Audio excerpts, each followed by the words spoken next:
Eleonora by Edgar Allan Poe. Sub conservatione forme specificae salva anima. Raymond Lully. I am come of a race noted for vigor of fancy and ardor of passion. Men have called me mad, but the question is not yet settled, whether madness is or is not the loftiest intelligence, whether much that is glorious, whether all that is profound, does not spring from disease of thought, from moods of mind, exalted at the expense of the general intellect. They who dream by day are cognizant of many things which escape those who dream only by night. In their grave visions, they obtain glimpses of eternity and thrill, in awaking to find that they have been upon the verge of the great secret. In snatches, they learn something of the wisdom which is of good, and more of the mere knowledge which is of evil. They penetrate, however rudderless or compassless, into the vast ocean of the light ineffable, and again, like the adventurers of the Nubian geographer, aggressi sunt mare tenebrarum, quid in eo esset exploratori. We will say, then, that I am mad. I grant, at least, that there are two distinct conditions of my mental existence. The condition of a lucid reason, not to be disputed, and belonging to the memory of events forming the first epoch of my life, and a condition of shadow and doubt appertaining to the present, and to the recollection of what constitutes the second great error of my being. Therefore, what I shall tell of the earlier period, believe, and to what I may relate of the later time, give only such credit as may seem due, or doubt it altogether, or, if doubt it ye cannot, then play unto its riddle the Oedipus. She whom I loved in youth, and of whom I now pen calmly and distinctly these remembrances, was the sole daughter of the only sister of my mother, long departed. Eleonora was the name of my cousin. We had always dwelt together, beneath a tropical sun, in the valley of the many-colored grass. No unguided footstep ever came upon that vale, for it lay far away, up among a range of giant hills that hung beetling around about it, shutting out the sunlight from its sweetest recesses. No path was trodden in its vicinity, and to reach our happy home there was need of putting back with force the foliage of many thousands of forest trees, and of crushing to death the glories of many millions of fragrant flowers. Thus it was that we lived all alone, knowing nothing of the world without the valley, I and my cousin and her mother. From the dim regions beyond the mountains, at the upper end of our encircled domain, there crept out a narrow and deep river, brighter than all save the eyes of Eleonora, and winding stealthily about in mazy courses, it passed away at length through a shadowy gorge, among hills still dimmer than those whence it had issued. We called it the River of Silence, for there seemed to be a hushing influence in its flow. No murmur arose from its bed, and so gently it wandered along, that the pearly pebbles upon which we loved to gaze, far down within its bosom, stirred not at all but lay in a motionless content, each in its own old station, shining on gloriously forever. The margin of the river, and of the many dazzling rivulets that glided through devious ways into its channel, as well as the spaces that extended from the margins away down into the depths of the streams until they reached the bed of pebbles at the bottom. These spots, not less than the whole surface of the valley, from the river to the mountains that girdled it in, were carpeted all by a soft green grass, thick, short, perfectly even, and vanilla perfumed, but so besprinkled throughout with the yellow buttercup, the white daisy, the purple violet, and the ruby red asphodel, that its exceeding beauty spoke to our hearts in loud tones of the love and of the glory of God.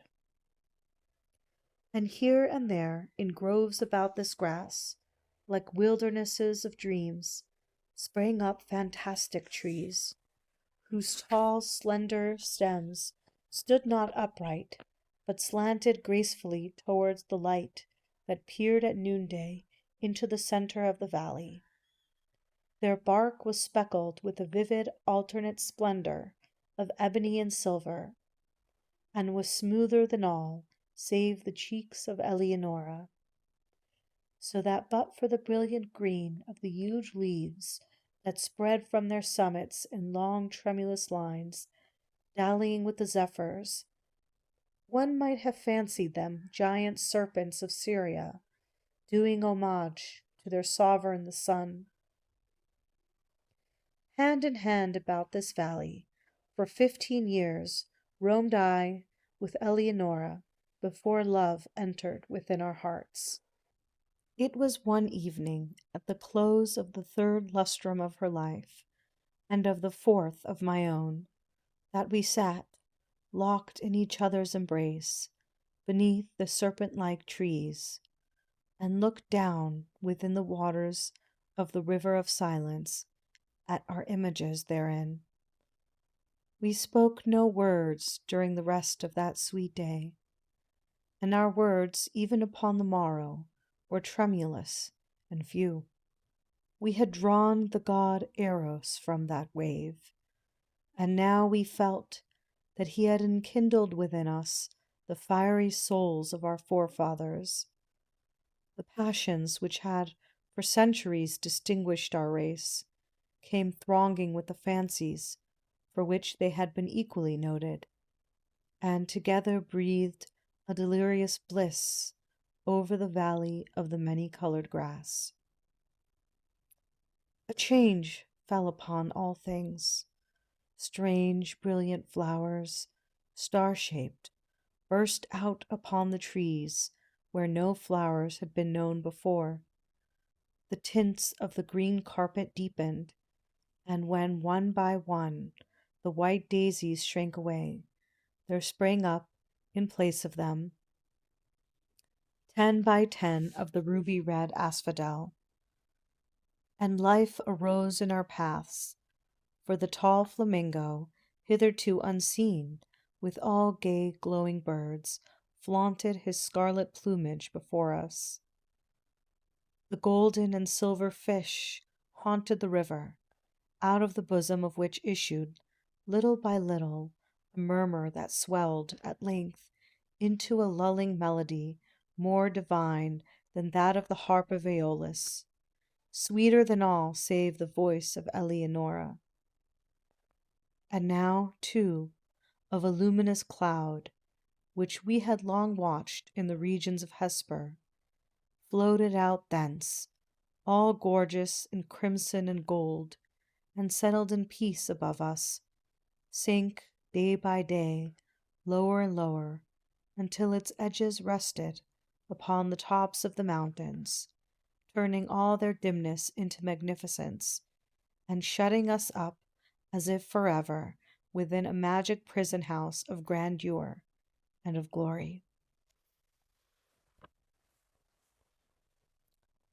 The loveliness of Eleonora was that of the seraphim, but she was a maiden artless and innocent as the brief life she had led among the flowers. No guile disguised the fervor of love which animated her heart, and she examined with me its inmost recesses as we walked together in the valley of the many-colored grass, and discoursed of the mighty changes which had lately taken place therein.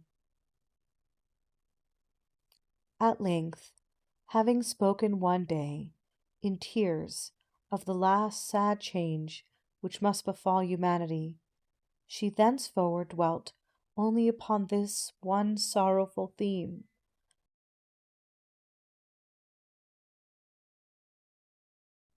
interweaving it into all our converse, as in the songs of the bard of Shiraz. The same images are found occurring again and again in every impressive variation of phrase. She had seen that the finger of death was upon her bosom, that, like the ephemeron, she had been made perfect in loveliness, only to die. But the terrors of the grave, to her, lay solely in a consideration which she revealed to me one evening at twilight by the banks of the river of silence. She grieved to think that, having entombed her in the valley of the many-colored grass, I would quit forever its happy recesses, transferring the love which now was so passionately her own to some maiden of the outer and everyday world. And then and there I threw myself hurriedly at the feet of Eleonora and offered up a vow to herself and to heaven that I would never bind myself in marriage to any daughter of earth, that I would in no manner prove recreant to her dear memory, or to the memory of the devout affection with which she had blessed me. And I called the mighty ruler of the universe to witness the pious solemnity of my vow. And the curse which I invoked of him and of her, a saint in Hallucian, should I prove traitorous to that promise, involved a penalty the exceeding great horror of which will not permit me to make record of it here. And the bright eyes of Eleonora grew brighter at my words, and she sighed as if a deadly burthen had been taken from her breast, and she trembled and very bitterly wept. But she made acceptance of the vow, for what was she but a child, and it made easy to her the bed of her death. And she said to me, not many days afterwards, tranquilly dying, that because of what I had done for the comfort of her spirit, she would watch over me in that spirit when departed, and if so it were permitted her, return to me visibly in the watches of the night. But if this thing were, indeed, beyond the power of the souls in paradise, that she would at least give me frequent indications of her presence, sighing upon me in the evening winds, or filling the air which I breathed with perfume from the censers of the angels. And with these words upon her lips, she yielded up her innocent life, putting an end to the first epoch of my own. Thus far I have faithfully said, but as I pass the barrier in time's path formed by the death of my beloved, and proceed with the second era of my existence, I feel that a shadow gathers over my brain, and I mistrust the perfect sanity of the record. But let me on. Years dragged themselves along heavily, and still I dwelled within the valley of the many-colored grass. But a second change had come upon all things. The star-shaped flowers shrank into the stems of the trees and appeared no more. The tints of the green carpet faded, and one by one the ruby red asphodels withered away. And there sprang up, in place of them, 10 by 10, dark, eye-like violets that writhed uneasily, and were ever encumbered with dew. And life departed from our paths, for the tall flamingo flaunted no longer his scarlet plumage before us, but flew sadly from the vale into the hills with all the gay glowing birds that had arrived in his company. And the golden and silver fish swam down through the gorge at the lower end of our domain, and bedecked the sweet river never again. And the lulling melody that had been softer than the wind harp of Aeolus, and more divine than all, save the voice of Eleonora, it died little by little away, in murmurs growing lower and lower, until the stream returned, at length, utterly, into the solemnity of its original silence. And then, lastly, the voluminous cloud uprose, and abandoning the tops of the mountains to the dimness of old, fell back into the regions of Hesper, and took away all its manifold golden and gorgeous glories from the valley of the many-colored grass.